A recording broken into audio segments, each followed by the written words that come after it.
নমস্কার বন্ধুরা, তনুশ্রী রান্নাঘরে আপনাদের সকলকে স্বাগত জানাই। আশা করছি আপনারা সকলে ভালো আছেন, সুস্থ আছেন। আজকে আবারও চলে এসেছি একটি নতুন রেসিপি নিয়ে। আজকে আমি বানাবো আটার তৈরি বিস্কুট। এটা খুবই খাস্তা আর মুচমুচে হয় আর খুব সহজেই বানানো হয়ে যায়, একদম অল্প সময় লাগে। চা বসিয়ে আপনারা একদিকে এই বিস্কুটটা বানিয়ে নিতে পারবেন। এতটাই তাড়াতাড়ি হয় আর খুবই সহজ, একদম অল্প উপকরণ দিয়ে এটা খুব তাড়াতাড়ি বানানো হয়ে যায়। আর এটা চায়ের সাথে বিকালে খেতে ভীষণই ভালো লাগবে, একদম বিকালে চায়ের সাথে এটা জমে যাবে। তো তাহলে চলুন ঝটপট শুরু করে দিই আজকের তৈরি biscuit recipe. 2 hours later. Biscuit বানানোর জন্য আমি নিয়েছি গমের আটা। দেখুন, এক বাটি, একটা বাটি অবশ্যই মাপ করে নিতে হবে। যে পাত্রটায় আপনি করবেন একটা পাত্র মাপ করে নিতে হবে এটা। তাহলে একটা এরকম বাটি নিয়েছি ছোট, তো এই বাটিটার মাপে আমি নিয়ে নিচ্ছি 2 বাটি আটা। আর এক বাটি আটা দিয়ে দিলাম। 2 বাটি আটা আমার দেওয়া হয়ে গেছে। যে বাটিটায় আমি আটা দিয়েছিলাম সেই বাটিটার মাপে হাফ বাটি সুজি আমি দিয়ে দিচ্ছি। এবার দিয়ে দিচ্ছি স্বাদ অনুযায়ী লবণ, আর দিয়ে দিচ্ছি নারকেল কুড়ো। এই নারকেলটাকে আমি শুকনো খোলায় ভালো করে নেড়ে একটু মিক্সিতে গুঁড়িয়ে নিয়েছি। আপনারা চাইলে যে বাজারে যে প্যাকেট নারকেল গুঁড়ো কিনতে পাওয়া যায় সেটাও ইউজ করতে পারেন। তাহলে এখানে 3 চামচ নারকেলের গুঁড়ো দিয়ে দিলাম। শুকনো উপকরণগুলোকে আমি একবার ভালো করে মিশিয়ে নিচ্ছি। সুজি, আটা, নুন আর নারকেল কুড়োটাকে আমি একসঙ্গে ভালো করে একটু মিশিয়ে নিলাম। এবার এতে ময়ামের জন্য আমি সাদা তেল দিয়ে দিচ্ছি। 4 চামচ তেল এখানে আমি দিয়ে দেব। তেলটা দিয়ে ভালো করে এবার ময়ামটাকে করে নিতে হবে। এইভাবে ঘষে ঘষে ভালো করে ময়ামটা দিয়ে নিতে হবে। দেখুন, খুব ভালো করে কিন্তু আমি ময়ামটা দিয়ে নিয়েছি। একদম ভালো করে ঘষে ঘষে পুরো ভালো করে ময়ামটা দিয়েছি। দেখাচ্ছি ঠিক এরকম, এরকম ডালা করলে দেখুন ডালা হয়ে যাবে, আবার এইভাবে এ করলে ভেঙে ঝুরঝুরে হয়ে যাচ্ছে। ঠিক এইরকম ভাবে ময়ামটা কিন্তু দিয়ে নিতে হবে। তো ময়ামটা আমার দেওয়া হয়ে গেছে। এবার আমি এতে চিনিটা দেব। এই পর্যায়ে এবার কিন্তু চিনিটা দিয়ে দিতে হবে। চিনিটা কিন্তু আগে দিলে হবে না, পুরো ময়াম দেওয়া হয়ে যাবে তারপর কিন্তু চিনিটা অ্যাড করতে হবে। তো দেখুন, যে বাটির মাপে আমি আটাটা নিয়েছিলাম, 2 বাটি আটা নিয়েছিলাম, সেই জন্য ওই বাটির মাপে 1 বাটি চিনি আমি দিয়ে দিচ্ছি। 2 বাটি আটার জন্য 1 বাটি চিনি। এবার এতে অল্প অল্প জল দেবো, দিয়ে একটা শক্ত ডো তৈরি করব। খুবই অল্প অল্প জল দিতে হবে। আর এটা কিন্তু খুবই শক্ত ডো তৈরি করতে হবে, নরম করলে কিন্তু একদমই হবে না। তো সেই জন্য একবারে জল দেবেন না, অল্প অল্প করে জল দিতে থাকবো। আর এটাকে আমি একটা শক্ত ডো তৈরি করে নেব। দেখুন, আমি ডোটা তৈরি করে নিয়েছি। আর ডোটা কতটা শক্ত বানিয়েছি দেখছেন। এইভাবে শক্ত ডো কিন্তু তৈরি করতে হবে, নরম করলে হবে না। তো আমার ডোটা একদম রেডি হয়ে গেছে। এবার আমি এটাকে বেলে নেবো। আর এটা কিন্তু রেস্টে একটু রাখলে হবে না, সাথে সাথেই বানাতে হবে।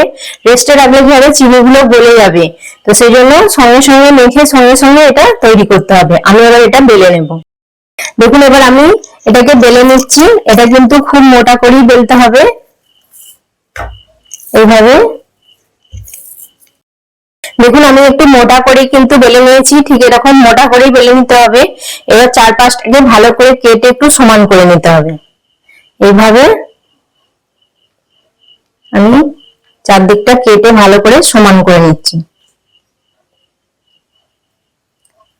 আবার এই কাটা অংশগুলো আমি কিন্তু পরে আবার বিস্কুট তৈরি করে নেব।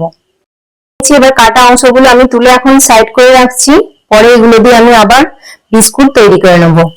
এইভাবে আমি চতুর্দিকটা ভালো করে সমান করে নিয়েছি। এবার একটু ডিজাইন করার জন্য আমি এরকম ছুরির পেছন দিকটা দিয়ে একটু এরকম লম্বা লম্বা করে হালকা করে একটু দাগ কেটে নেব।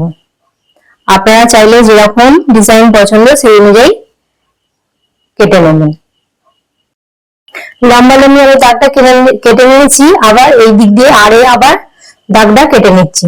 এইভাবে চৌকো চৌকো ছোট ছোট শেপে আমি দাগ টেনে নিচ্ছি। এবার আমি বিস্কুট গুলো শেপে কেটে নেব। তো প্রথমে আমি এরকম ভাবে লম্বা করে কেটে নেব। এইভাবে আপনারা যেরকম শেপে পছন্দ সেই অনুযায়ী কেটে নেবেন। লম্বা কেটে নিলাম, এবার মাঝখান থেকে আরে কেটে নিচ্ছি। দেখুন সব বিস্কুট গুলো আমার কেটে রেডি করা হয়ে গেছে। তো আমি তুলে নিয়েছি, কতটা সুন্দর লাগছে দেখুন। বিস্কুটের শেপটাও কিন্তু খুব সুন্দর হয়েছে, আর ডিজাইন গুলো খুব সুন্দর বোঝা যাচ্ছে। তো সব বিস্কুট গুলো আমি একটা পাত্রে তুলে নিচ্ছি, এখানে রাখছি। আমি বিস্কুট গুলো ভাজার জন্য দেখুন সাদা তেল আমি কড়াই গরম হওয়ার জন্য দিয়ে দিয়েছি, আর তেলটা মোটামুটি আমার হালকা গরম হয়ে গেছে।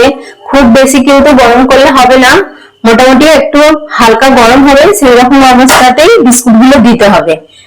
তো আমি এবার এক এক করে বিস্কুট গুলো এবার দিয়ে দেবো এতে।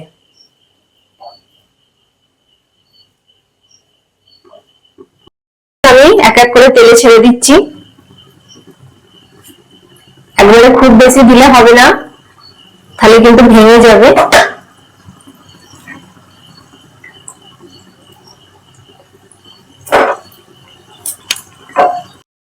হয়ে গেছে, এইভাবে তেলটাকে একটু সব বিস্কুটের গায়ে একটু স্প্রেড করে লাগিয়ে দিলাম।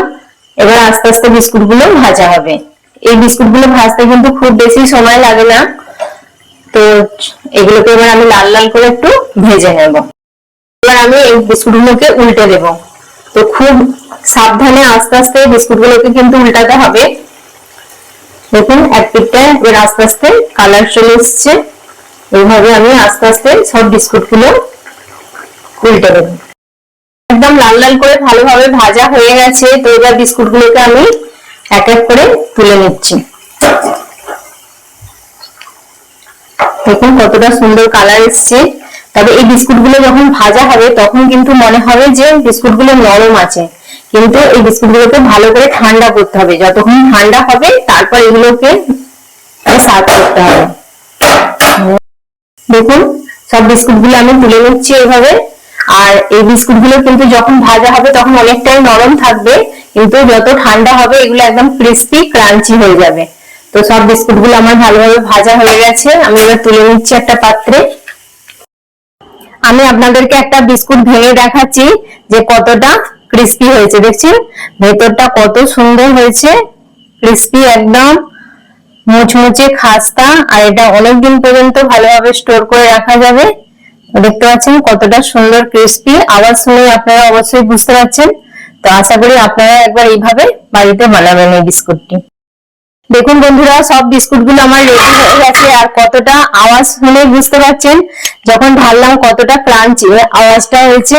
তো সব বিস্কুট গুলো কত সুন্দর পারফেক্ট একদম তৈরি হয়েছে। দেখুন একদম মুচমুচে খাস্তা, আর এটা অনেকদিন পর্যন্ত স্টোর করে রাখা যায়, একদমই খারাপ হবে না। এটাকে একবার বানিয়ে অনেকদিন পর্যন্ত রেখে আপনারা খেতে পারবেন। আর এটা খেতে কিন্তু খুব সুন্দর হয়, চায়ের সাথে কিন্তু একদম অসাধারণ লাগে খেতে। আশা করছি আপনাদের এই রেসিপিটি ভীষণ ভালো লেগেছে, আর আপনারাও একবার এইভাবে বাড়িতে বানাবেন। বানিয়ে খেয়ে কমেন্ট করে আমাকে বলবেন যে আপনাদের কেমন লেগেছে এই রেসিপিটি। যদি এই রেসিপিটি আপনাদের ভালো লেগে থাকে তাহলে লাইক করবেন, কমেন্ট করবেন, আর তনুশ্রী রান্নাঘর চ্যানেলটিকে অবশ্যই সাবস্ক্রাইব করে দেবেন। আর পাশে থাকা বেল আইকনটি প্রেস করবেন যাতে সহজেই আমার নতুন নতুন রান্নার ভিডিওর নোটিফিকেশন আপনারা খুব সহজেই পেয়ে যান। আর এরকম নতুন নতুন ভিডিও আমি আপনাদেরকে এইভাবেই উপহার দিয়ে যাব। আপনারা একটু পাশে থাকবেন, আমাকে একটু সাপোর্ট করবেন, ব্যাস এইটুকুই। তো আবার আপনাদের সাথে দেখা হবে নতুন একটি রান্নার ভিডিওতে। নমস্কার, টাটা।